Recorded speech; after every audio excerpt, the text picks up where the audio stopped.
Bienvenue sur cette nouvelle vidéo. Aujourd'hui, je voulais vous présenter le livre de James Baldwin, Histoire du sucre, Histoire du monde.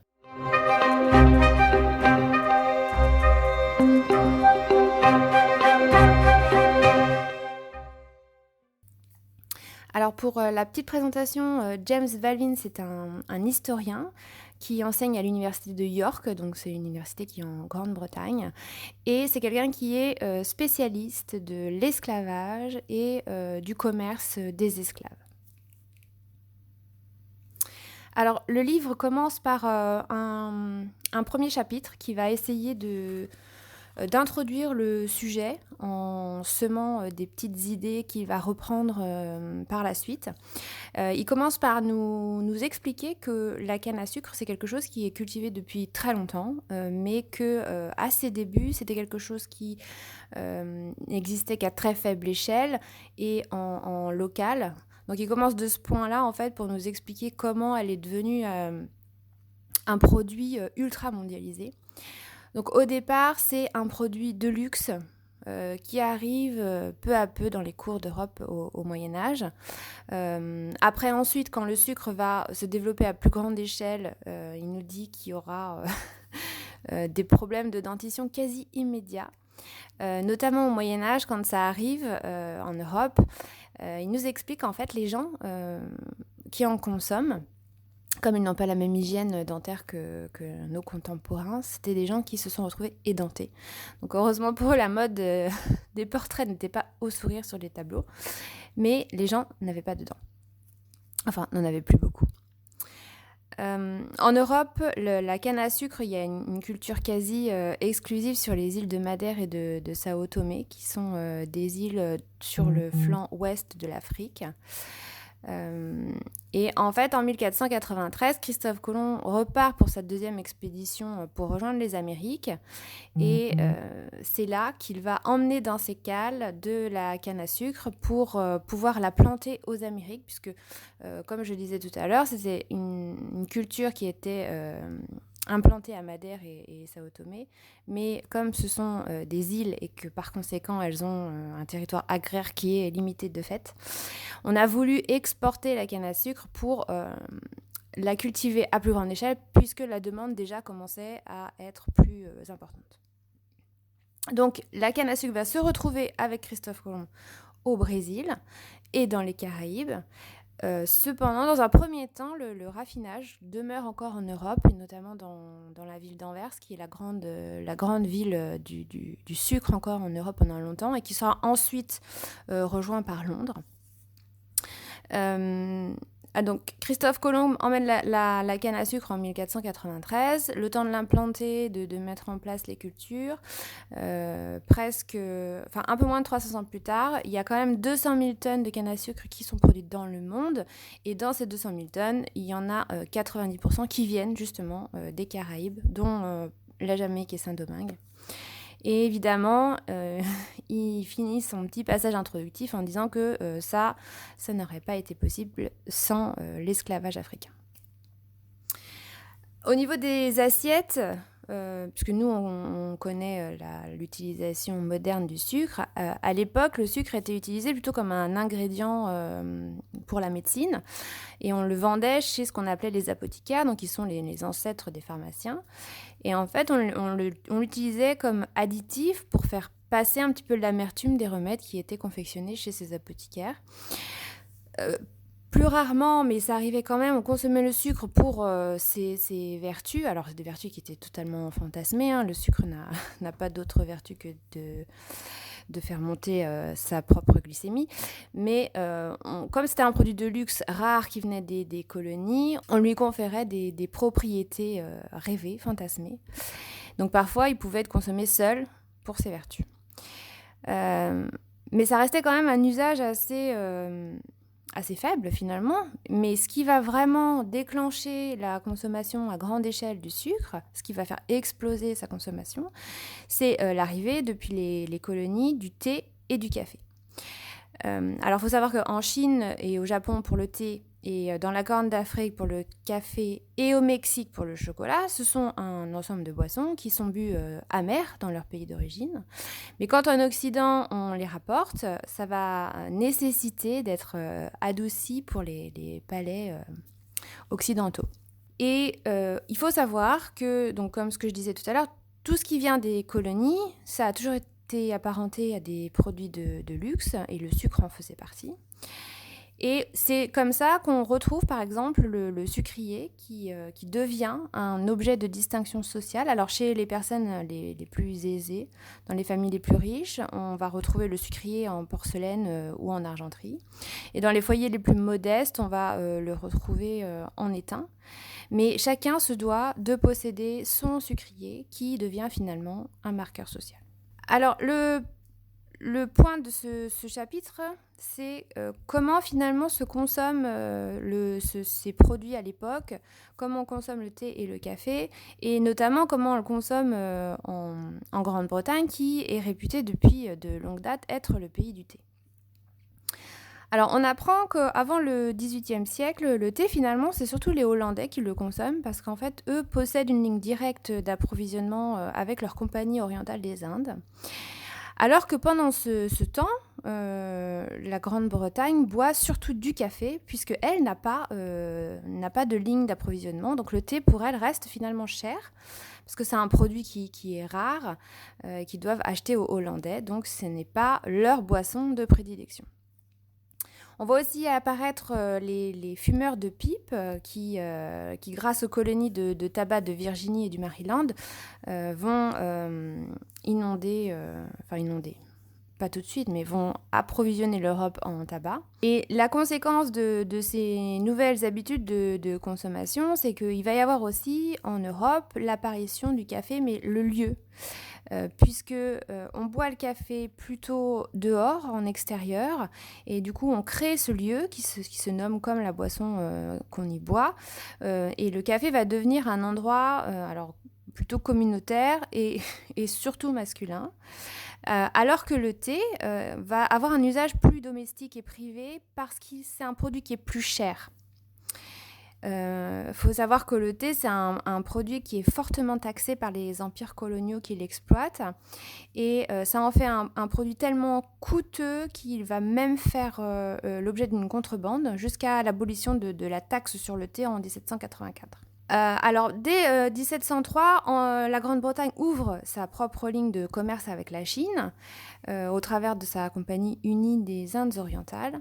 Et alors, à ce moment-là, le thé devient moins rare et moins cher et de facto plus populaire en Grande-Bretagne.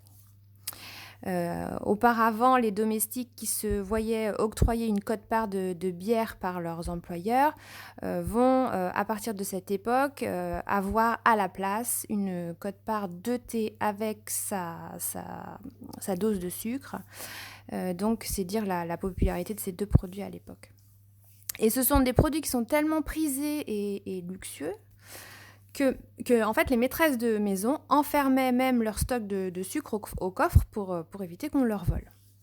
On a du mal à imaginer en fait que le thé et le sucre aient été des produits luxueux vu le prix auquel ils sont aujourd'hui et la quantité dont on dispose.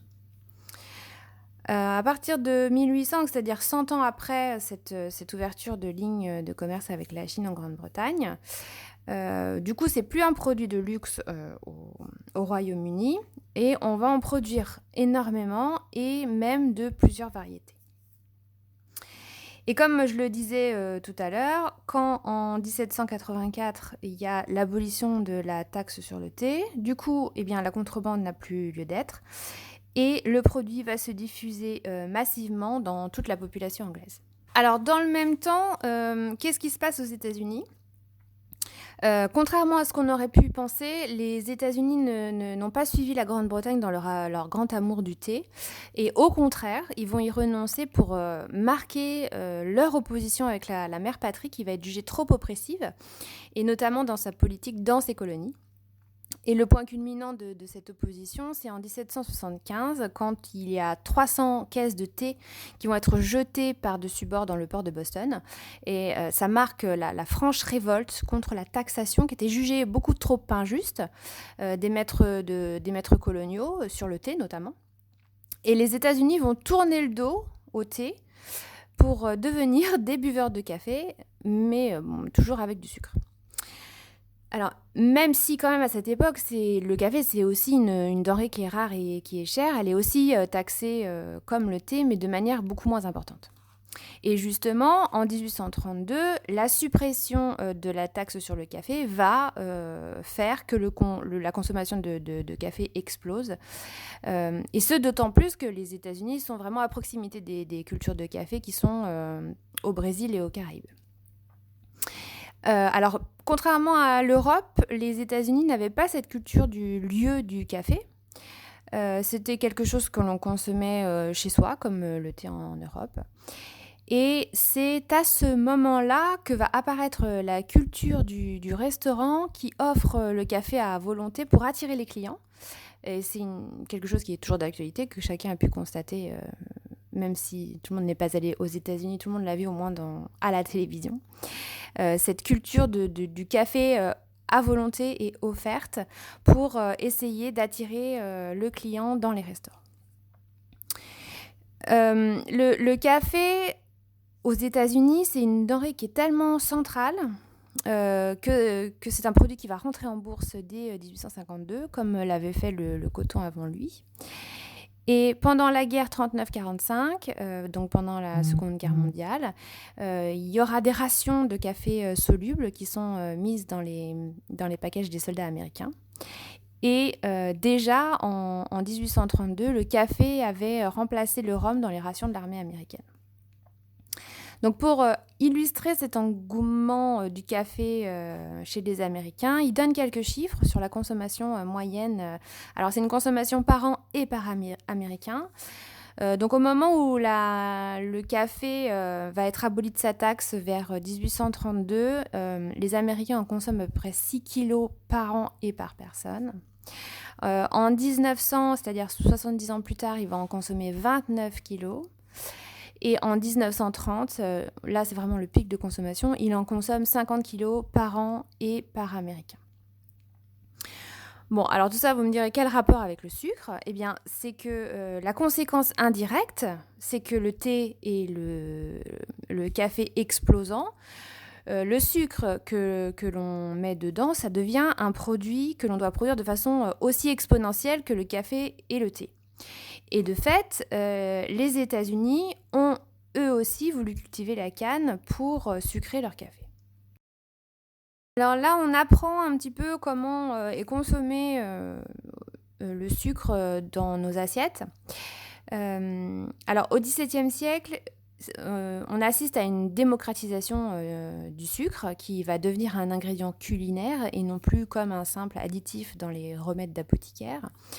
Et ça se démocratise tellement que même les ouvriers, qui sont finalement les gens qui ont le moins de pouvoir d'achat, vont avoir accès au sucre et vont sucrer leur nourriture et leurs boissons. Et finalement, c'est à cette période et grâce à la diffusion du sucre que les Français vont faire figure de pionniers avec l'invention du dessert et des sucreries pour finir un repas.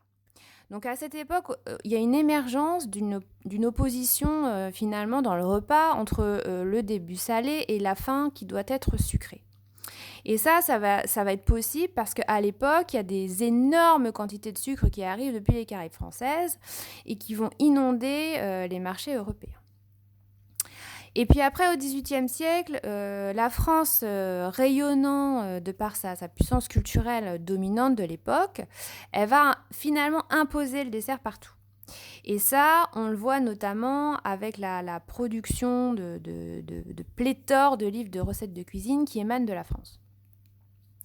Et puis parallèlement, on va passer d'une époque où le sucre servait, donc comme je le disais, à passer l'amertume des remèdes comme un produit correctif de goût finalement, à l'époque début des années 1800 où les classes les plus pauvres vont utiliser le sucre pour agrémenter une nourriture assez insipide et pauvre. Et les sous-produits du sucre comme la mélasse et le rhum vont également être intégrés au régime alimentaire des classes laborieuses. Ce qui prédit évidemment une catastrophe annoncée. Et finalement, pour résumer, le sucre va devenir indispensable à la classe laborieuse parce que ça va être pour elle une source d'énergie qui va être bon marché pour affronter le travail physique. Alors par exemple, en Amérique du Nord, on va importer énormément de sucre, de mélasse et de rhum depuis les Caraïbes. Et la conséquence de ça, c'est que le rhum va devenir la boisson préférée des travailleurs américains. Alors en chiffres, qu'est-ce que ça veut dire ? Ça veut dire qu'en 1770, il y a 28 millions de litres de rhum qui sont importés.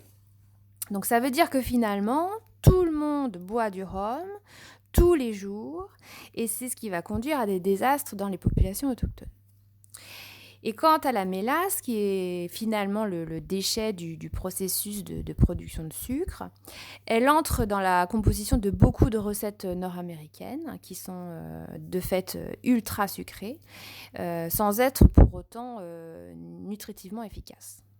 Alors, là, on soulève la question qui, finalement, le sucre, c'est toujours rattaché à la question du rhum. Alors, depuis longtemps, le monde musulman cultivait le sucre. Ce sont même les musulmans qui ont découvert la canne à sucre et comment l'exploiter. Donc, ils connaissaient depuis longtemps le sucre et ils connaissaient très bien le rhum qu'ils utilisaient à des fins de remède et pour confectionner leurs parfums. Mais ils n'en avaient pas un usage alimentaire, puisque en fait, ils étaient tenus de proscrire l'alcool en islam.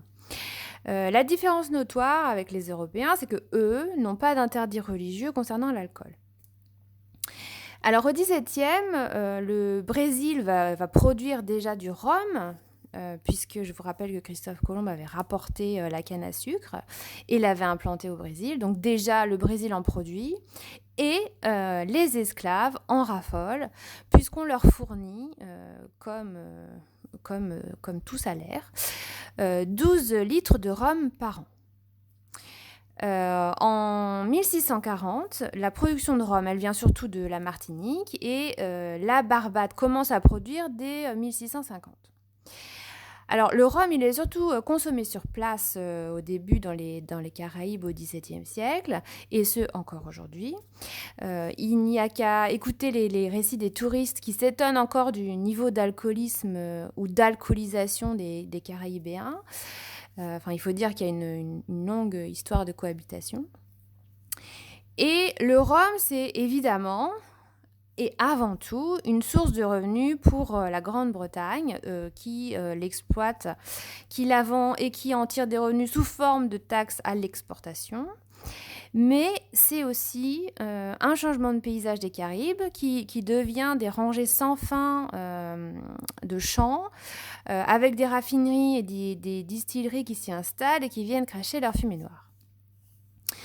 Alors évidemment, les soldats qui étaient positionnés sur place en buvaient énormément pour le plaisir, mais aussi parce qu'à l'époque, il existait des recommandations sanitaires. On leur dit qu'il faut boire du rhum parce que ça garderait le corps à température et ça éloignerait les maladies locales. On estime que vers 1700, chaque soldat boit environ 13 litres de rhum par mois. Ensuite, il va y avoir l'exportation massive du rhum vers l'Amérique du Nord qui se met en place. Et le rhum devient très très vite une grande source de revenus pour les planteurs, pour les apothicaires et pour les autres vendeurs de grog qui apparaissent à cette époque. Et le rhum arrive par bateau, il y a une véritable infiltration par les ports et puis cette boisson ensuite se diffuse rapidement dans les terres. Pour la petite anecdote, la petite info, à partir de 1731, la Royal Navy accorde une ration quotidienne d'un demi-litre de rhum par marin, et ce à midi et une autre à 17 heures tous les jours. Donc 1 litre par jour. Et cette habitude, elle va durer jusqu'en 1970. Donc ça laisse deviner l'état d'ébriété quasi permanent des marins. Le sucre, le rhum et la mélasse, c'est une véritable industrie. Ça représente 90% du commerce entre les Caraïbes anglaises et l'Amérique du Nord, puisque l'Amérique du Nord ne cultive pas de sucre sur son territoire avant le 19e et il l'exploite depuis les Caraïbes. Et ça, on reviendra sur les raisons pour lesquelles ils n'en exploitent pas sur leur territoire un peu plus tard dans le livre. Aux États-Unis, c'est le même schéma qu'en Grande-Bretagne. Ce sont d'abord les plus riches qui vont accéder au sucre, puis les plus modestes, mais ça va se faire sur un temps plus long qu'en Europe. Les pauvres, ils ont utilisé pendant très longtemps du miel et du sirop d'érable ou de la mélasse. Donc la mélasse qui est le déchet de la production du sucre, je le rappelle, et qui est surtout utilisée finalement pour faire du rhum. Eh bien cette mélasse, elle était utilisée par les pauvres qui beurraient leur pain avec. Alors aux États-Unis, évidemment, les fonctionnaires et les hommes d'église ils n'ont eu de cesse de dénoncer les ravages de l'alcoolisme. Mais en fait, la vérité, c'est que les États en avaient besoin pour échanger les produits d'exportation qui étaient nécessaires à la prospérité économique des colonies du Nord. Puisque le rhum devient ainsi une monnaie d'échange en Amérique du Nord, et notamment avec les Indiens.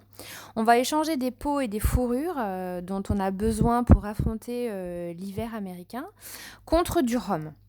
Et ce qui évidemment va faire de gros ravages.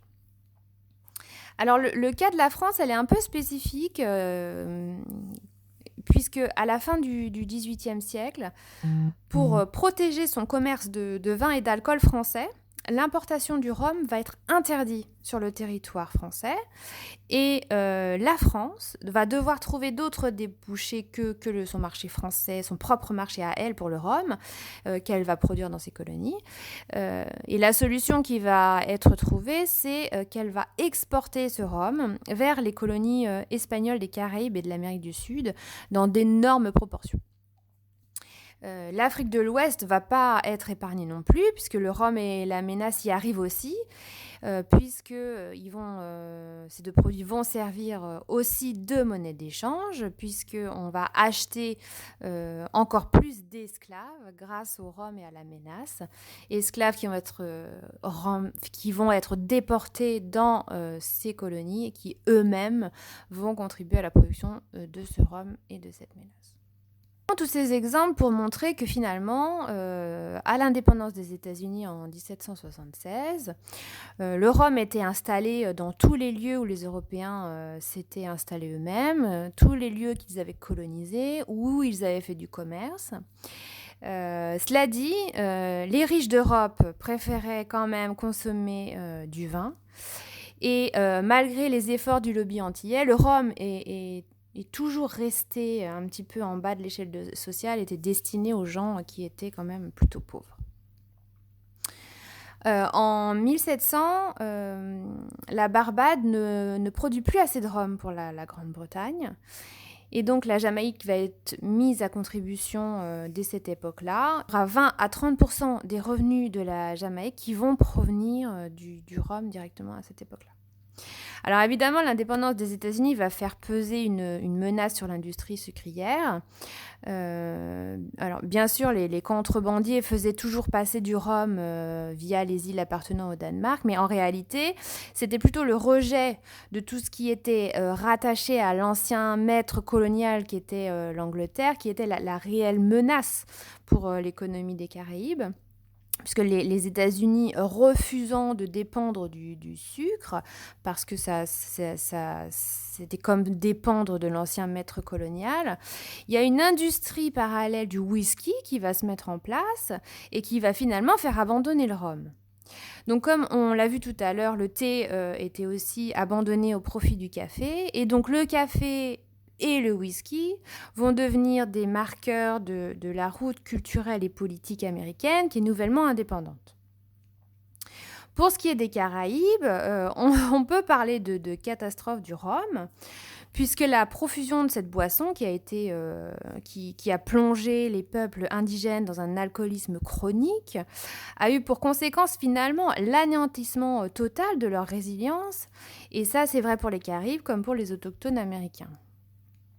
Donc finalement, on peut faire un constat plutôt sinistre, que le rhum était bu partout, il était donné aux esclaves et aux armées, il était utilisé comme monnaie d'échange et que ce sont des régions entières qui ont été ravagées par l'alcoolisme.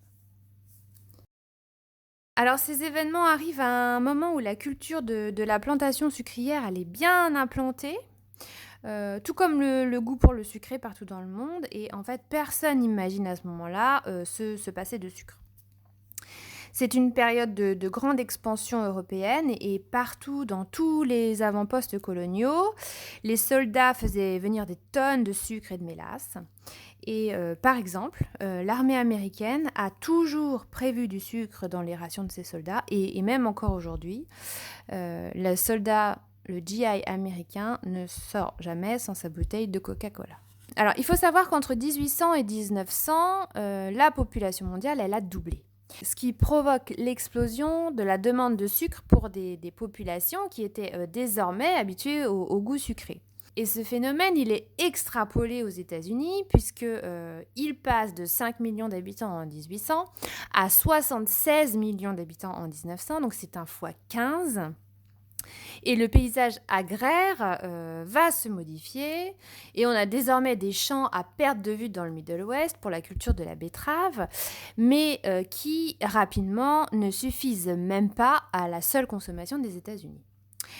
On a donc recours à des terres qui jusque-là avaient été épargnées. Alors qu'en 1800, la culture de la canne elle est concentrée dans les Caraïbes et au Brésil, en 1900, elle est cultivée dans tous les recoins tropicaux ou semi-tropicaux qu'on peut trouver. On va assister à une mécanisation de l'agriculture qui permet évidemment une augmentation des surfaces cultivées, mais aussi une augmentation de la taille des plantations. Il va y avoir à partir de 1833 des événements qui vont profondément bouleverser l'industrie sucrière. Tout d'abord, en 1833, la Grande-Bretagne abolit l'esclavage et elle sera suivie par la France en 1848 et s'ensuit la guerre de sécession de 1861 à 1865. Et dans ce contexte-là, cette agriculture, malgré la mécanisation croissante, elle exige toujours un travail intensif, laborieux et épuisant physiquement. Et avec l'abolition de l'esclavage qui va devoir être rémunéré, mais qui reste mal considéré, finalement très peu payé. Et c'est pourquoi, même après l'abolition de l'esclavage, les anciens esclaves qui peuvent devenir salariés n'y restent pas. Il va donc falloir trouver des bras pour travailler et les planteurs vont faire appel à ce qu'on nomme à l'époque le travail sous contrat ou encore ce qu'on nomme l'engagisme. Alors cette fois, les travailleurs viennent d'Inde pour combler le vide laissé par les esclaves. Et ainsi, de 1834 à 1924, c'est-à-dire à peu près 90 ans, c'est plus de 1,5 million d'Indiens sous contrat qui vont être expédiés dans les vieilles colonies sucrières. Si bien que les descendants de ces Indiens sont devenus majoritaires, c'est le cas notamment en Guyane anglaise, à l'île Maurice et à la Trinité, provoquant des grandes tensions avec les populations locales. Donc cette industrie sucrière, finalement, elle sème encore les germes de conflits ethniques partout où elle passe. Et c'est d'ailleurs le même schéma en Afrique du Sud, où l'industrie sucrière a encouragé la ségrégation et le caractère avilissant de son industrie, en faisant venir des foules d'Indiens sous contrat. Idem en Australie, qui s'est tournée vers les travailleurs migrants chinois et javanais, et surtout des îles Salomon, jusqu'en 1906. Alors le cas de l'Australie est assez intéressant puisque en 1890, l'Australie produit 69 000 tonnes de sucre. En 1990, donc 100 ans plus tard, elle produit 5,2 millions de tonnes. Donc là, elle fait un fois 75. Et de façon similaire, elle est depuis le plus gros consommateur de sucre au monde, avec 48 kg de sucre par an et par habitant en moyenne. C'est énorme. Alors, partout finalement où s'installe la canne à sucre, il y a un changement écologique local, il y a une démographie qui est altérée, il y a une situation politique qui est transformée. Et bien avant qu'on soit conscient des effets dévastateurs sur la santé du sucre, il avait d'ores et déjà exercé une influence très néfaste sur le monde entier. Alors de 1830 à 1945, sous l'impulsion de l'industrie sucrière américaine, on va assister à un véritable bouleversement des habitudes alimentaires mondiales, avec des principes qu'on ne cite plus, à savoir la production de masse, l'industrialisation des procédés agricoles. On a une super production alimentaire qui est là grâce aux avancées technologiques, et pour répondre à une population qui a explosé et qu'il va falloir nourrir. Donc, selon le principe bien connu des économistes, l'industrialisation permet de faire ce qu'on appelle des économies d'échelle et de faire baisser les coûts de production et par ricochet faire baisser le prix de vente du sucre. Mais la question finalement, c'est pourquoi le sucre continue à jouer ce rôle central dans nos mondes modernes. Alors avec les nouveaux procédés industriels, le sucre va entrer dans la composition de nouveaux produits et va servir également à des procédés de conservation et de mise en bouteille.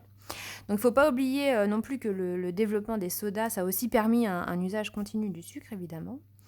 Et il ne faut pas non plus perdre de vue que les USA vont imposer leur alimentation au reste du monde. Et qu'aujourd'hui, les gros géants de l'agroalimentaire, ils sont tous américains.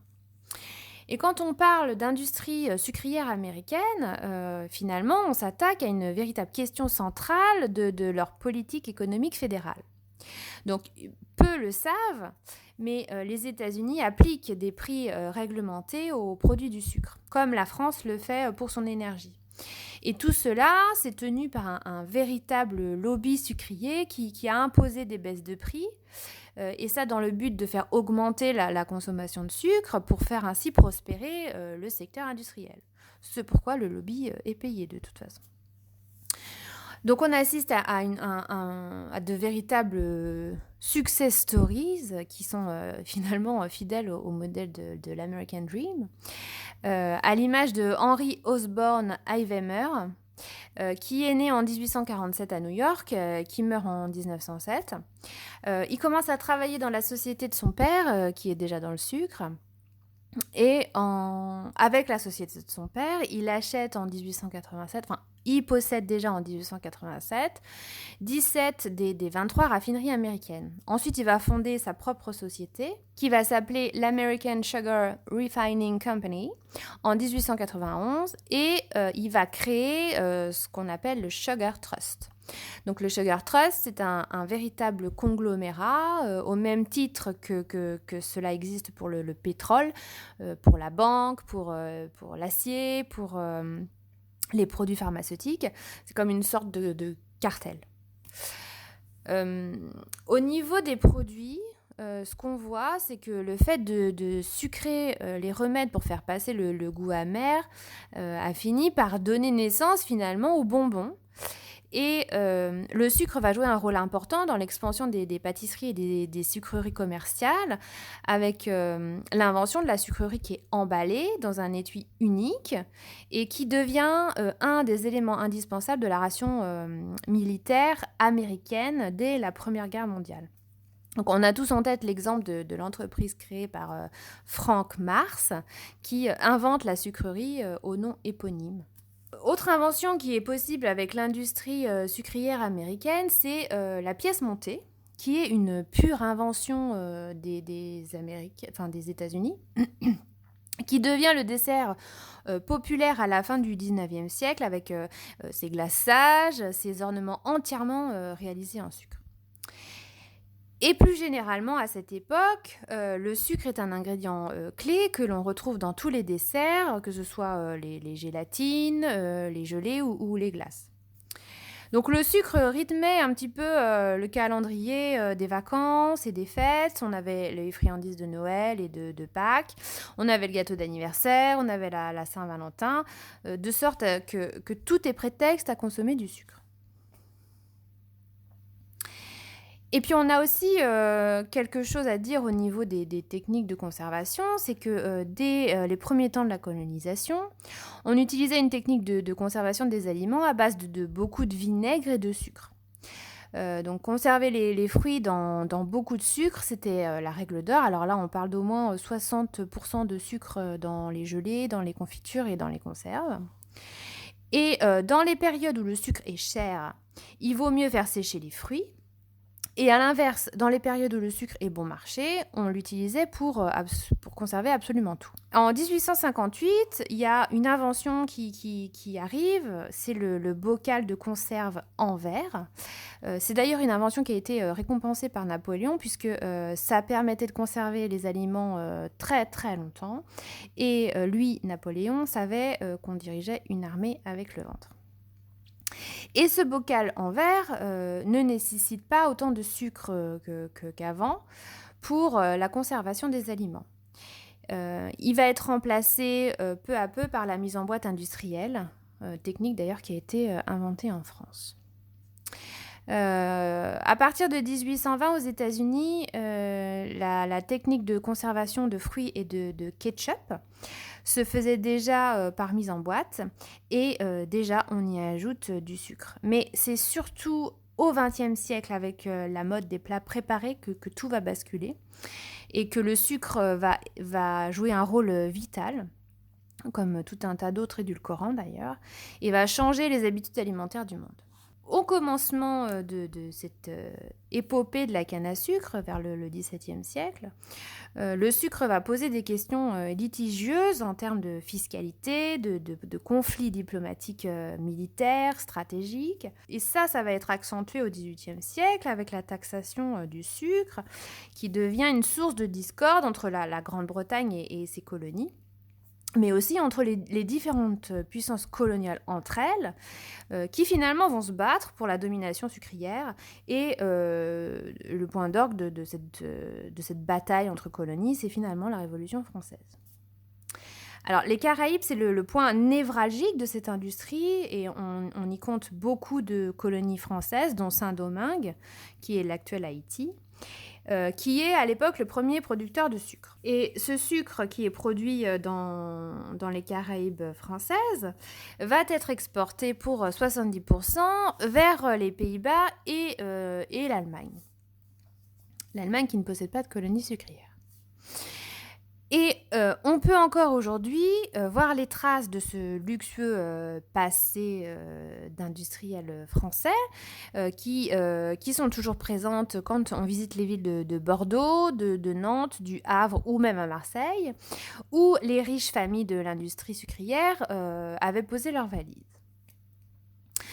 En 1791, on parle d'à peu près 700 000 familles qui vivent du sucre en France. Mais les ports ne vont pas s'organiser en corporation comme c'était le cas en Angleterre, mais à l'inverse, ils se faisaient plutôt concurrence et étaient divisés.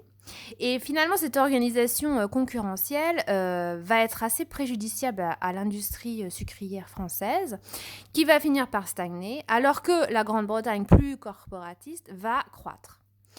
Et l'industrie sucrière française stagne alors même que la demande en sucre augmente.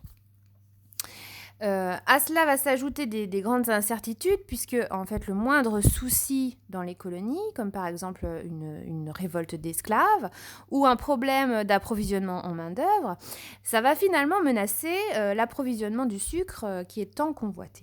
Alors en 1789, comme tout le monde le sait, c'est la Révolution française. Et on assiste à un soulèvement des esclaves dans les îles françaises, poussant immédiatement la puissance coloniale dans la tourmente, comme par exemple à Saint-Domingue, où les esclaves détruisent des champs de café, les champs de coton et de sucre, et ça entraîne la fuite de 10 000 propriétaires terriens. Et c'était là la destruction de la principale source d'approvisionnement de sucre des Français.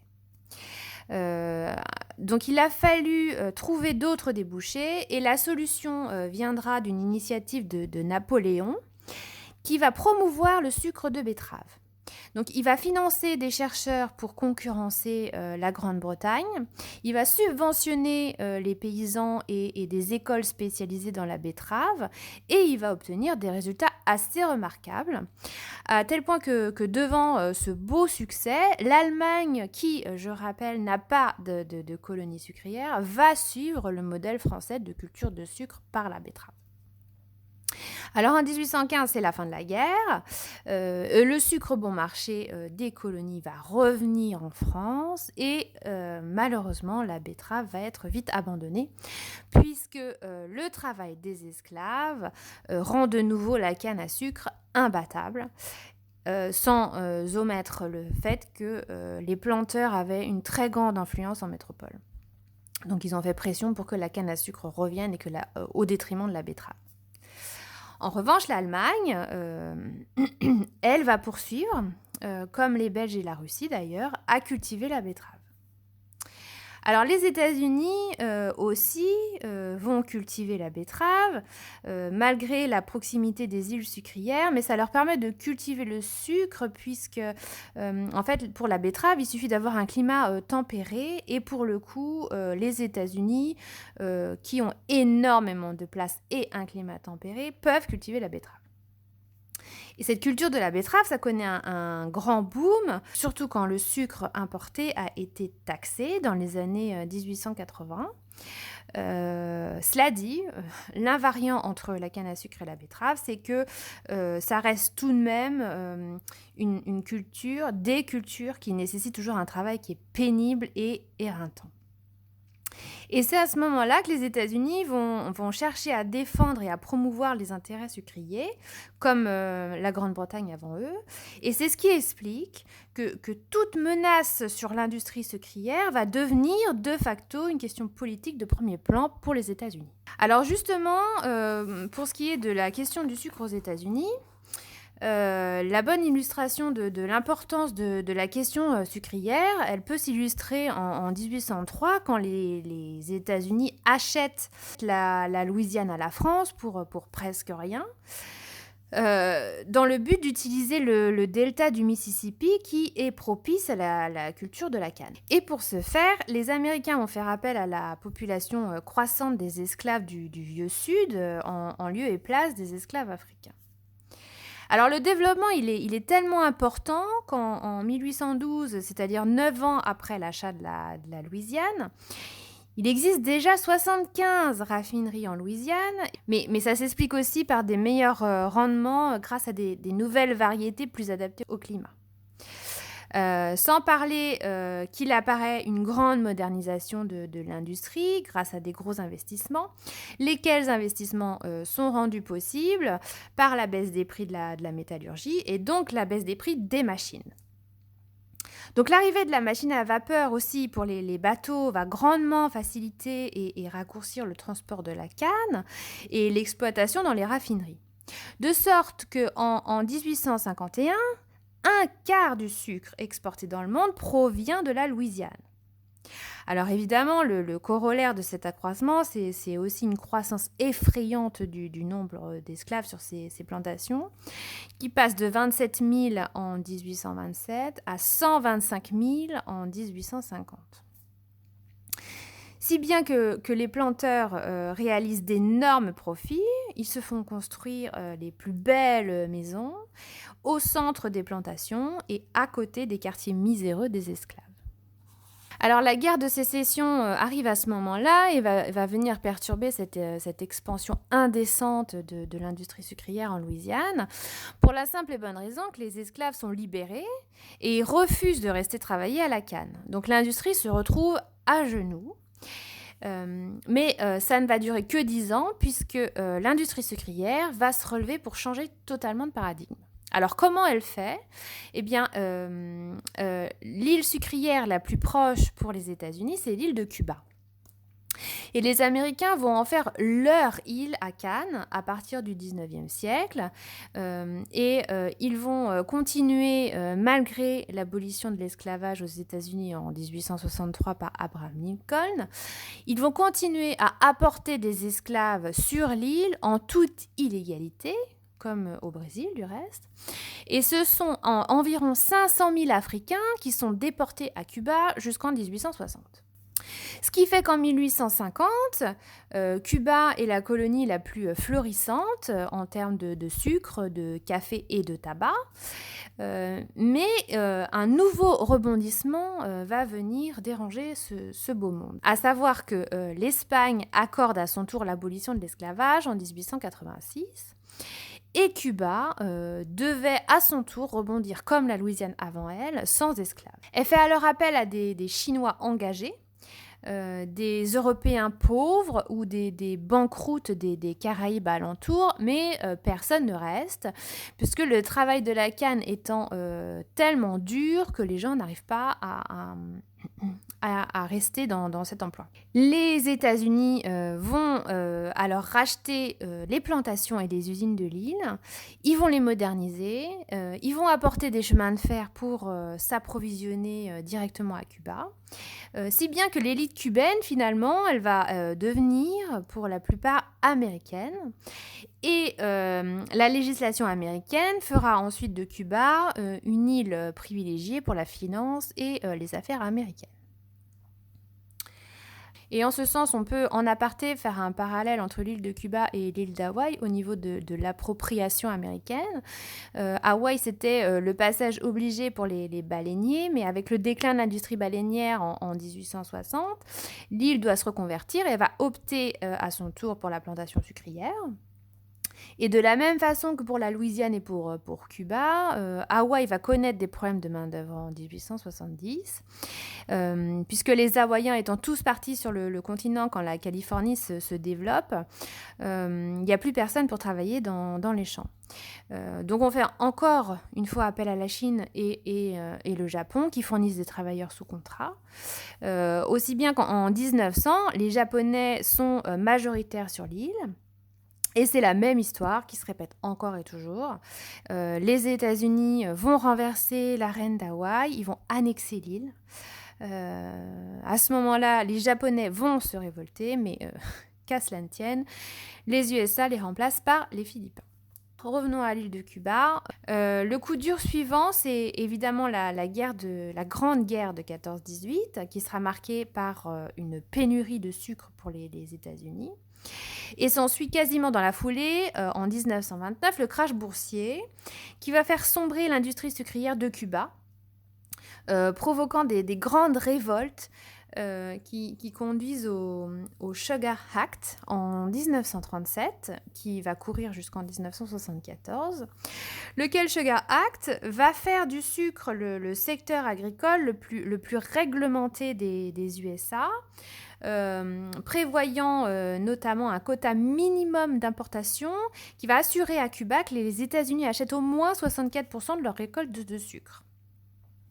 Alors, ça va durer jusqu'en 1958, puisque arrive la révolution menée par Fidel Castro qui s'attaque à l'industrie sucrière, puisque finalement, laquelle industrie cristallise et représente toute la domination américaine sur Cuba. Donc il va confisquer les plantations, il va interdire aux étrangers et surtout aux Américains de posséder des terres sur l'île de Cuba. Et en réponse à cette révolution de Fidel Castro, les États-Unis vont supprimer le quota accordé à Cuba, vont par le fait même se priver de 50% de leurs besoins en sucre. Donc ne s'approvisionnant plus à Cuba, Cuba ne vendant plus son sucre aux États-Unis, elle va se tourner vers l'Europe de l'Est et la Russie pour vendre son sucre. Alors jusqu'alors, le Sugar Act interdisait la plantation de canne à sucre sur le sol américain dans le but de protéger l'industrie du sucre cubaine. Mais n'ayant plus Cuba pour assurer leur approvisionnement, le Congrès va autoriser les producteurs américains à planter le plus de canne possible et le plus rapidement possible sur le sol américain. pour pourvoir aux besoins. Et c'est ainsi que la Floride va devenir l'État de la canne à sucre. Alors à ce moment-là, il y a beaucoup d'agriculteurs qui se convertissent en planteurs pour faire face à cette nouvelle demande. Et même les anciens planteurs cubains qui avaient été exilés et ruinés par Castro vont venir s'installer en Floride pour cultiver la canne à sucre aux États-Unis. Et ces nouveaux planteurs de Floride prospèrent plus que de raison. Ils vendent leur sucre à un prix qui est finalement garanti le plus bas par le gouvernement, avec des grandes amitiés au plus haut lieu et en finançant les campagnes électorales coûteuses américaines. Alors pour illustrer le propos, on a quelques chiffres. La production en Floride va passer en 1953 de 173 000 tonnes à 1 million de tonnes en 1960. Alors, le revers de la médaille, c'est que, comme toujours, le besoin de main-d'œuvre va justifier la sollicitation de travailleurs migrants venant pour le coup du Mexique et des Caraïbes, faisant naître finalement un nouveau commerce d'esclaves modernes grâce à des accords entre les États-Unis, Mexico et Londres pour fournir de la main-d'œuvre. Donc, c'est ainsi qu'en 1960, tous les ans, 500 000 Mexicains rejoignent les États-Unis pour travailler dans les champs, auxquels s'ajoutent 20 000 Antillais qui avaient été, entre guillemets, invités à venir couper la canne. Donc au-delà des dégâts humains, n'omettons pas non plus les dégâts écologiques dans les Everglades. Donc c'était une région de Floride, avec entre autres donc une consommation d'eau à profusion, des pollutions, des déchets, et des produits chimiques dans la nature. Donc il faut noter qu'une prise de conscience environnementale existe et que l'État de Floride tente de racheter les terres sucrières pour 1,7 milliard de dollars. Mais à l'époque où l'auteur écrit son livre, les négociations sont à l'arrêt. Il faudrait vérifier si aujourd'hui c'est toujours le cas.